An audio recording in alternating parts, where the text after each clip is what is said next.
Shalom Bapak Ibu, Saudara yang dikasihi Tuhan, para pemirsa dimanapun Anda berada, senang untuk bisa menyapa Anda, berjumpa dengan Anda. Di dalam 5 menit ke depan, saya Leonardo Syamsuri akan mencoba men-sharingkan apa yang Tuhan berikan kepada saya, kepada Anda Saudara.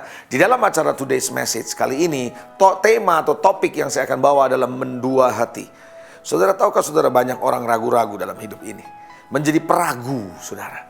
Sehingga di dalam hal-hal tertentu saudara mau ngambil keputusan ke kanan atau ke kiri, ke depan atau ke belakang, maju atau mundur, nggak jelas saudara. Dia mau ngambil A atau B, nggak jelas saudara.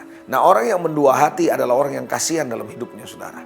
Apalagi kalau Anda menjadi orang Kristen, kita diharapkan oleh Tuhan untuk percaya penuh kepada Tuhan, bukan meragukan saudara.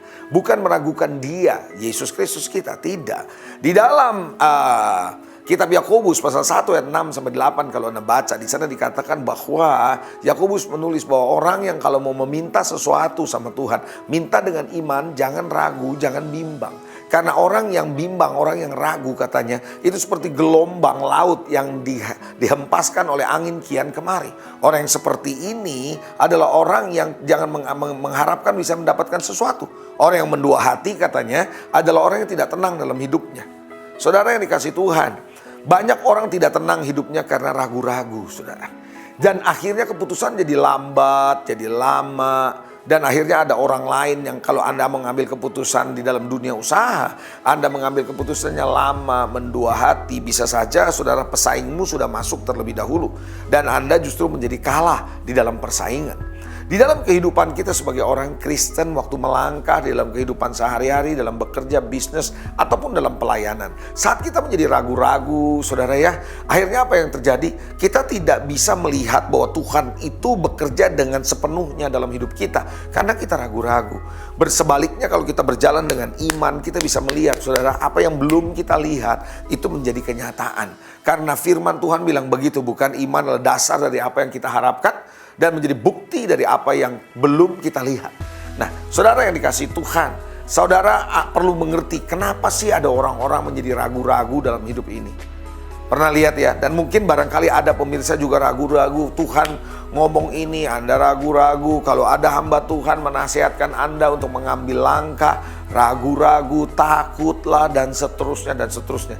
Dan saya cermati, ada penyebab kenapa orang menjadi ragu-ragu. Saya melihat yang pertama adalah karena kurangnya pengetahuan. Nggak ngerti saudara pengetahuan yang benar. Informasinya nggak jelas. Makanya Anda ragu-ragu mengambil keputusan. Informasi yang tidak jelas, pengetahuan yang nggak lengkap dalam hidup kita, itu yang membuat kita jadi ragu mengambil keputusan. Tentu kalau Anda dalam bisnis, Anda akan berharap informasinya selengkap mungkin kan? Betul ya? Kalau nggak lengkap ya jelas kita akan ragu-ragu, kita bilang tunda deh keputusannya, begitu kira-kira. Atau orang bisa menjadi ragu-ragu atau menjadi mendua hatinya karena orang ini tidak punya pengalaman pribadi bersama dengan Tuhan.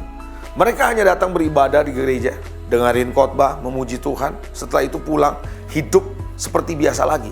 Tanpa punya keinginan untuk melibatkan Tuhan dalam keseharian. Sehingga bisa melihat bagaimana Tuhan bekerja di tengah kesulitan kita. Bagaimana Tuhan menolong di saat kita sedang menghadapi tantangan.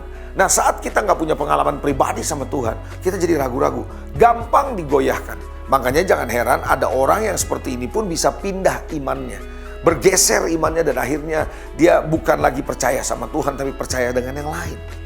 Saudara, apalagi yang menyebabkan kita menjadi ragu-ragu? Karena kita takut risiko, saudara. Takutnya begini katanya, kalau saya ambil keputusan ini, saya melangkah katanya iman, tapi kalau nggak jadi nanti gimana? Saudara yang dikasihi Tuhan, jangan ragu, jangan takut. Nah, itu sebabnya di dalam Yohanes pasal 9, kalau Anda lihat ada seorang anak kecil, dari kecilnya dia lahir buta. Saudara tahukah saudara ketika dia disembuhkan oleh Yesus, orang Farisi mencoba membimbangkan dia dengan mengatakan, bukankah yang menyembuhkan engkau, maksudnya Yesus katanya, bahwa orang berdosa? Orang ini menjawab, aku tidak tahu dia berdosa atau tidak. Tapi satu hal yang aku tahu, dulu aku buta, sekarang aku melihat. Punya pengalaman pribadi sama Tuhan.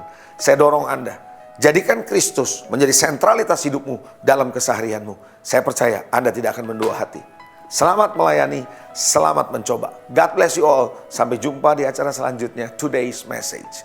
Amin.